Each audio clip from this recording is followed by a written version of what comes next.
नमस्कार दोस्तों, मैं विकास मल्होत्रा स्वागत करता हूं आपका लाल किताब एस्ट्रो सेंटर चैनल पर।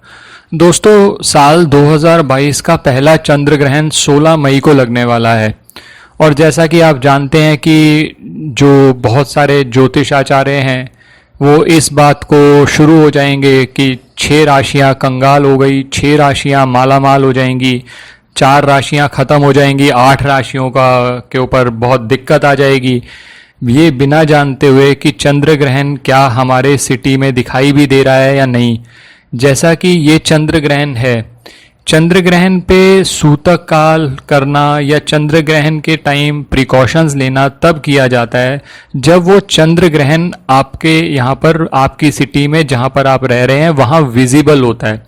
जब वो विजिबल नहीं होता, यानी वो उपछाया चंद्र ग्रहण है और आपकी सिटी में दिखाई नहीं दे रहा, तो उसका इम्पैक्ट नहीं होता है। और चंद्र ग्रहण को अगर आप समझें तो जब पृथ्वी की छाया चंद्रमा पर पड़ती है तो उसे चंद्र ग्रहण कहा जाता है।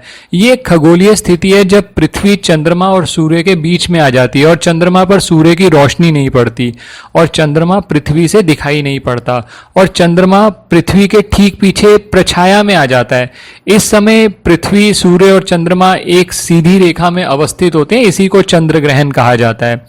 अब इस 16 मई की चंद्र ग्रहण की बात करी जाए तो भारत के समय अनुसार सोमवार 16 मई को ये चंद्र ग्रहण सुबह 8:59 यानी 8:59 AM से लेकर 10:23 AM तक रहेगा। इस दौरान ये पूर्ण चंद्र ग्रहण होगा, लेकिन भारत में इस चंद्र ग्रहण की दृश्यता 0 होगी, यानी ये भारत में दिखाई नहीं देगा। तो इसका मतलब ये है कि इसका जो सूतक काल होता है वो भी मान्य नहीं होता। यहाँ जिन कंट्रीज के अंदर ये एप्लीकेबल होगा सूतक काल, वो है दक्षिण पश्चिमी यूरोप, दक्षिण अमेरिका, अफ्रीका, उत्तरी अमेरिका के कई हिस्से, प्रशांत महासागर, अटलांटिक और अंटार्कटिका में। तो वहाँ पर प्रिकॉशंस लेने की भी ज़रूरत है, सूतक काल भी लगेगा।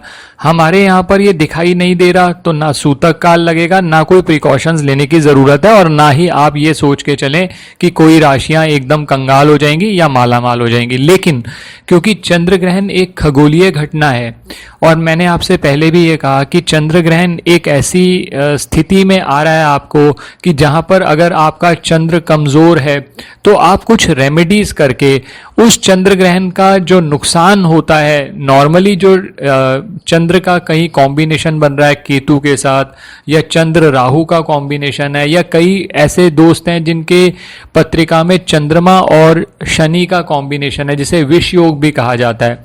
तो अब कुछ उपाय आपके साथ शेयर कर रहा हूं जो चंद्र ग्रहण के दौरान और चंद्र ग्रहण के बाद किए जा सकते हैं।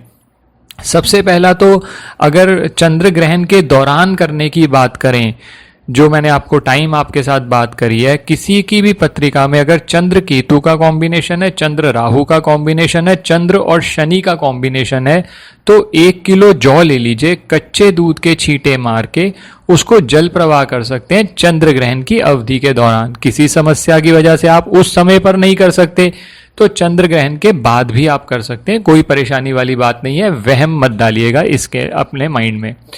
दूसरी चीज ये है कि इन जनरल सभी लोग एक ये रेमेडी कर सकते हैं कि ग्रहण के बाद, जो ग्रहण का समय मैंने आपको बताया, उसके बाद स्नान करके ज़रूरतमंद लोगों को काला कंबल बांट सकते हैं या भोजन करा सकते हैं या कुछ और आपको अगर अच्छा लगता है उनको गिफ्ट देना वो आप दे सकते हैं। तो इससे माँ लक्ष्मी की कृपा भी आप पर होती है। चंद्र ग्रहण, क्योंकि चंद्र जो है वो लिक्विड कैश से संबंधित है, तो अगर आप ये उपाय करते हैं तो आपको माँ लक्ष्मी का आशीर्वाद ज़रूर मिलेगा। अगर आप ये नहीं कर सकते तो आप ये कर सकते हैं, एक आटे की थैली ले आइए, आटे की थैली आप किसी को भी दान दे सकते हैं, साथ में कुछ रुपए ज़रूर दीजिएगा। अब बहुत से व्यक्ति ऐसे हैं जिनको नौकरी की तलाश है या उनकी ऑफिस में कोई समस्या आ रही है, तो चंद्र ग्रहण खत्म होने के बाद मीठे चावल बनाइए। मीठे चावल थोड़े से पीले कर लीजिएगा, मीठे चावल बनाकर कौओं को खिला दें तो नौकरी और ऑफिस से संबंधित सभी समस्याएं खत्म हो जाती हैं। और वैसे भी इस उपाय करने से माँ लक्ष्मी की भी कृपा मिलती है। अब कर्ज की समस्या से जूझ रहे हैं, आर्थिक समस्याएं बहुत ज़्यादा आ रही हैं, आप देख रहे हैं कि पैसा तो आप कमा रहे हैं लेकिन टिकता ही नहीं है या किस्मत का आपको साथ नहीं मिलता, तो चंद्र ग्रहण के बाद आप एक ताला खरीद कर लाएं। जब आप ताला खरीद के लाएंगे उसको चेक नहीं करेंगे, दुकान पर चेक नहीं करेंगे, उसको बंद का बंद ले आइए।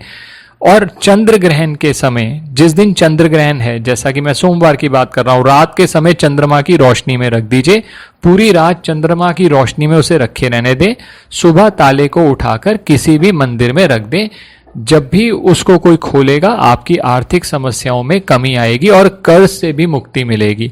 तो दोस्तों, कुछ उपाय मैंने आपके साथ शेयर किए। ये उपाय सिर्फ इसलिए हैं कि हमें अच्छे कार्य करने के लिए एक मौका चाहिए।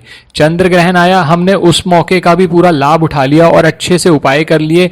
और चंद्रमा अगर हमारा स्ट्रांग होगा, हमारा मन स्ट्रांग होगा, तो हम अच्छे से अपना काम भी कर सकेंगे। आर्थिक समस्याएं या कोई मानसिक समस्याएं आएंगी उसको भी हम डील कर पाएंगे। तो ये उपाय आप जरूर करिए और बस किसी वहम में मत पड़िए, किसी को भी भय मत करने दीजिए कि वो आपको चंद्र ग्रहण का भय दिखा के उल्टे सीधे आपसे काम करा ले।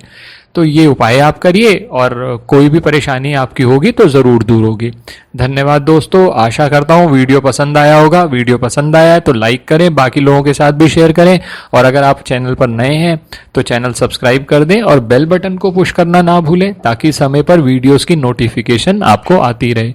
किसी भी तरह के ज्योतिषीय परामर्श के लिए आप हमारी वेबसाइट्स पर विजिट करके अपॉइंटमेंट बुक कर सकते हैं। वेबसाइट्स का लिंक डिस्क्रिप्शन बॉक्स में दिया हुआ है। धन्यवाद दोस्तों।